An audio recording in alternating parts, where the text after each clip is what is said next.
Florida Carry Inc. filed a lawsuit this week after a state high school suspended a student for having 3 spent shell casings in a bag of change. The school went so far as to call the police to see if criminal charges could be filed after getting an anonymous tip about the empty shells, and then based their decision on definitions that go against state law.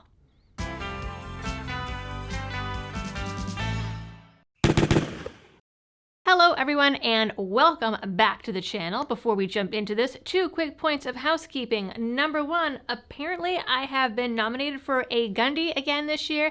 I was kind of hoping for Most Dapper. Not gonna lie, but instead I was nominated, I believe, for Influencer of the Year. So make sure to go check out the Gundys. I'll try to remember to put a link down in the description. You can vote every single day this month, so go give it a shot. The competition is pretty stiff there this year. And second point is that this video is brought to you with the help of Blackout Coffee Company, the pro Second Amendment coffee roaster that gets me through my day every day. They have amazing coffee, tea, and hot chocolate, support channels like mine, and even help support your Second Amendment rights through their partner roasts with GOA and FPC. So to get a cup of coffee or tea or hot chocolate that you can be proud of and a one-time 20% discount, use code LibertyDoll at blackoutcoffee.com/LibertyDoll.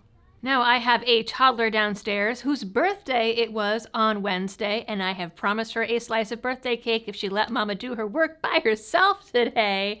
So I'm just gonna jump right into it so I can make good on my promise. So, zero tolerance school insanity stories are no stranger to this channel. I have covered them multiple times here, and even covered ye old Pop-Tart gun story way back in the day when I only had a blog, and then eventually people complained about having to read, but that is besides the point. This story is a little different because Florida doesn't actually have a law banning the possession of ammo in or around a school. Learn something new every day.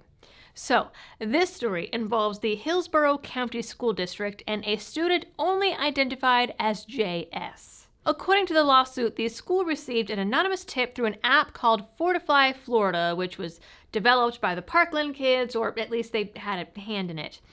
The app allows people to submit anonymous tips about so-called suspicious activity to their school officials, and then copies of those reports automatically get sent to local law enforcement. And then from there, those same reports are also accessible to state officials and representatives and yada, yada, yada, all the way up the line. We don't know what this tip was exactly, except that it involved a student possibly having a prohibited item. The school principal called the police about the tip on November 21st, and the deputy sheriff arrived around 8 a.m. to search the student's backpack and submitted the student to a pat-down and search. During the search, the deputy found a Ziploc bag of change that also just so happened to contain 3 empty shell casings. According to the lawsuit, the casings did not contain any powder, projectiles, shot, bullets, weighting, or live primers.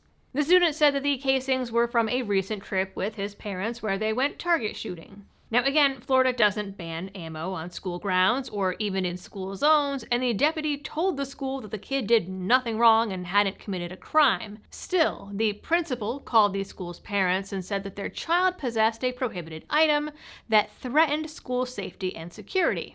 Again, going against law enforcement. So after the parents were called to the school, they were told to take their kid home and wait for a phone call about disciplinary action. According to the school, the child should have been expelled completely, despite there being no written policies outlining this, and again, it not being anything illegal that he did. But the principal called up the parents that afternoon and claimed that she, quote, went to bat for the kid and got his expulsion down to a 5-day suspension, but acted like she was owed a huge amount of gratitude for this. She actually told the parents that they were lucky that the principal defended the student, allegedly, despite her being the one who called the cops, had the kid searched, and then went forward to call the school superintendent to find a way to punish the kid, despite the deputy telling her that the child had done nothing wrong. Now, because of when this happened and the way that Thanksgiving break hit, the kid was out of school from November 21st through December 4th. The child in question did not threaten anyone, had no intentions to somehow use the casings as weapons, and didn't hurt anyone. There aren't even allegations that he did threaten or hurt anyone or have any negative, violent intentions. The problem is that the school has redefined the words ammo and weapon, which explicitly goes against state law. Now, Florida has specific definitions for firearm, ammunition, components, and weapon. The law that defines these terms also prohibits schools, counties, towns, municipalities, etc. from making these definitions either more or less inclusive. Nonetheless, the school defines an individual ammunition component as ammunition, defines and treats ammunition as a weapon, defines and treats ammunition components as a weapon, has a policy prohibiting the possession of, quote, ammunition, which in this case could just be components of such, on school property or in a school safety zone. They have a policy prohibiting the possession of an ammunition component on school property, a policy of disciplining students for lawful possession of an ammunition component on school property. They have a policy of disciplining students for possessing ammunition on school property. Further, the school bans anything that resembles a gun or weapon, including clothing and jewelry or accessories, as well as finger guns, playground games that simulate guns or use simulated guns, or clothing that expresses an opinion about firearms. All of these go against Florida statute and the state constitution, and infractions of those bullet points are not grounds for disciplinary action or referral into the criminal justice system. As such, Florida Carry filed their lawsuit on December 1st, naming the school district and Superintendent Van Ayers as defendants. The lawsuit claims that the student kept the shell casings to begin with because they were of sentimental value to him around a nice memory with his parents. And in disciplining him for that, the suit is claiming damages of $50,000 for giving the student a record, denying him the opportunity to take tests and complete assignments, and say that the policies will also affect the group Florida Carry at large, as Florida Carry has other members with students in that district. Florida Carry also asks for an injunction against the defendants from enforcing these policies in the school, enforcing or keeping a record of his suspension, and asks that the school be required to give him reasonable time and opportunity to complete all missed schoolwork. They also ask that Ayers be fined $5,000, as that is the punishment for violating the law around definitions. Finally, they ask the school return the shell casings, as apparently they kept them. My bet is that they're actually somewhere in a trash can, despite being such a big threat to school safety. Actually, by now they're probably in a landfill. Now, of course, we can all argue that the kids shouldn't have the casings at school. That's a given. It's not illegal, but school policy, blah, blah, blah, just not the best idea these days with all these stories that we hear. But the reality is that kids take all kinds of crap to school. It was dumb, but shouldn't be punishable by an expulsion, suspension, or call to the police, or a pat down and search without parental supervision, which is super sketchy, especially when none of this was against state law.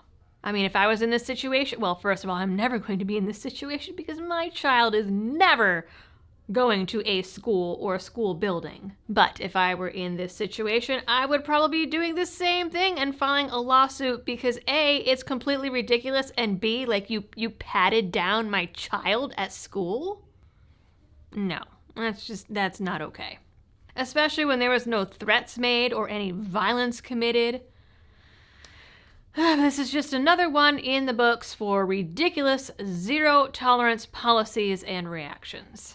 So that is it for this video, ladies and gentlemen. I'm going to go downstairs and have myself some toddler birthday cake. So you guys know the drill for all of the algorithm things. Please like, share, and subscribe if you are new here. Ring that notification bell. Drop a comment down below.